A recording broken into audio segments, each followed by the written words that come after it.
Hi, I'm Marilyn, and this video is regarding introverts and 3 common myths about introverts. Luckily, nowadays, introversion is talked more about. It is quite known that introversion is just a character trait. It is not a flaw. I know when I was a child, introversion was looked down upon as a character flaw. Extroverted traits were more favorable. So the definition of introversion that I'm going to use is based on Myers-Briggs, that introverts tend to gain their energy by being alone. So they tend to recharge their energy or gain their energy from solitude, as opposed to extroverts who gain their energy from being around other people. So let's start with myth number 1. Introverts do not make strong leaders as extroverts do. This is a common misconception, and as we see here, some of the top leaders would describe themselves as introverts and yet are strong leaders. So when doing some research on this, what was found was that introverted leaders tend to do well when managing people who are more proactive. For example, in a company setting, an introverted leader would do well when managing employees who want to bring their creativity into their role, because introverted leaders will allow other employees to take the spotlight when they have a clear idea and how they want to move forward with a certain idea. Introverted leaders tend to be better listeners in this situation and to consider the input of their team as well. Not that extroverts don't do this, it's just that introverts work better with more creative employees who want to bring their input into the situation and to help to grow the company. It was found that extroverted leaders do better in situations where they're leading a team of people that are more passive. Perhaps the team of people are just more interested in coming to work and doing their job and just going home. They're not really that interested in putting their input to make things better. Extroverts will do better in managing large volumes of people. Myth number 2. It's always obvious when someone is an introvert, and that your level of introversion or extroversion pretty much stays the same throughout your life. Introverts are sometimes hard to spot. When I briefly did my research, I forget exactly what the number was, but it was even close to 50% of people, very close to 50% of people are introverts. That may come up as a surprise to a lot of people. This is because people are not necessarily on the polar ends of introversion, extroversion. Introversion, extroversion is a spectrum. Each person has like a certain range of where they tend to be. Depending on what's going on in your life situation, you may lean more towards one side or to another side. So everyone kind of fluctuates within their range throughout their lifetimes. Is it always obvious to spot an introvert? No, not really, because sometimes introverts can also have the personality trait of being personable. So personability is the ability to relate to people, being empathetic, connecting with people deeply. So sometimes when an introvert can connect deeply with another person, that person can sometimes mistake that as extroverted. The ability to connect with people and to be personable is not necessarily related to introversion or extroversion. It's just a character trait that's kind of separate. A good example of this that I would say exemplifies this is Oprah Winfrey.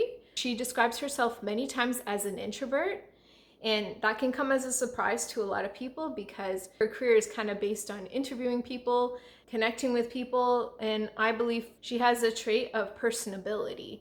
That's why she can kind of appear as an extrovert. I've had past jobs, especially in my younger years, where I worked in retail, and it was quite oftentimes that I was able to really form a strong connection with the customer. And I believe that the reason for this is because of my ability to be personable and empathetic.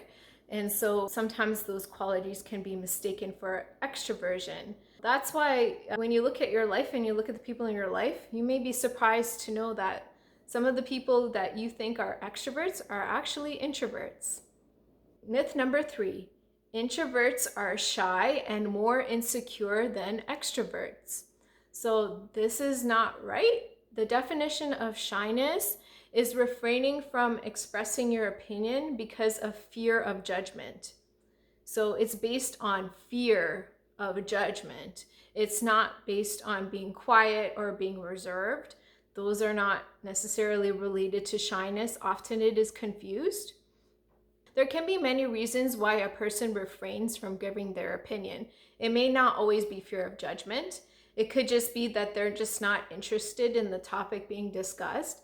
It could be they don't want to bring up their opinion because they don't want to cause conflict, or maybe they feel the conversation is going off topic, so they don't want to give their opinion because it will just drag on the conversation for too long. So there's many reasons why people don't give their opinion, and it's not always because of shyness. Also, extroverts can be shy, and think about it. If, for example, you gain your energy from other people, then there's almost like a reliance on being around other people to gain your energy. But in order to gain energy from other people, people have to like you, kind of, right? And if people have to like you, you may not want to give an opinion that may push people away. So maybe you may refrain from giving your opinion because you have a fear of being judged or a fear of being rejected. When an extrovert has romantic feelings for another person, in the beginning stages may be cautious about expressing those feelings. So yeah, I mean, definitely extroverts can be shy too. In terms of introverts being more insecure than extroverts, so sometimes that can seem like the issue, but I have a personal theory about what's going on, and that is from childhood, extroversion is favored more than introversion. So the children that are expressing themselves more and wanting to be around other kids are kind of encouraged more and they get more attention. And because of this, it can make introverted children feel neglected. Often introverted children get dismissed more. They don't receive the encouragement that they deserve.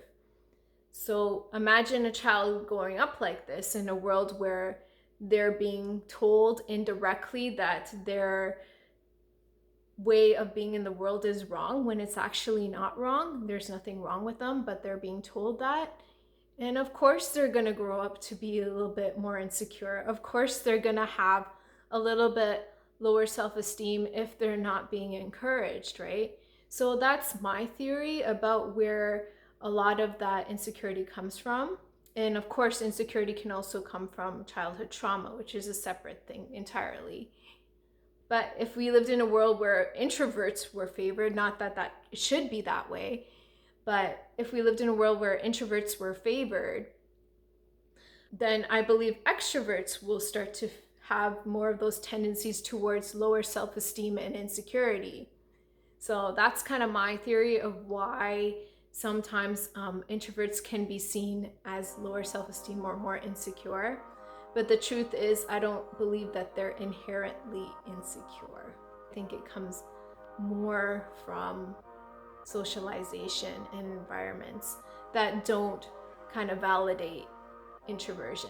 So as I said earlier, I believe introversion should be a character trait that should be more respected. What I like to see in terms of societal changes is, for example, when people host parties, just also keep in mind that, you know, if you're inviting an introvert, to be respectful of when that person attends your party and doesn't want to express their opinion, just to be respectful of that. If somebody who's an introvert is invited to a party and doesn't want to go because they want to spend the time alone, that they are able to say, sorry, I will not be attending your party because I would like to spend some time with myself. And I would hope that going forward that this could be a socially acceptable excuse and that no one will take offense to this, because introverts need that time to themselves they cannot be attending every kind of party that they're invited to. And also be respectful if introverted people who come to your party want to leave early. In workplace and school settings, I really hope that when a child or when a grown-up wants to spend time more introspectively, that it is respected by fellow coworkers, other students, and teachers alike, that introspection is something that is valued and encouraged. So I hope you enjoyed this video. If you have any comments to add based on what I've said, please let me know in the comments below.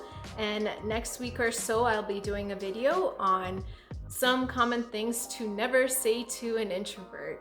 So I hope you will stay tuned for that. Thanks for watching.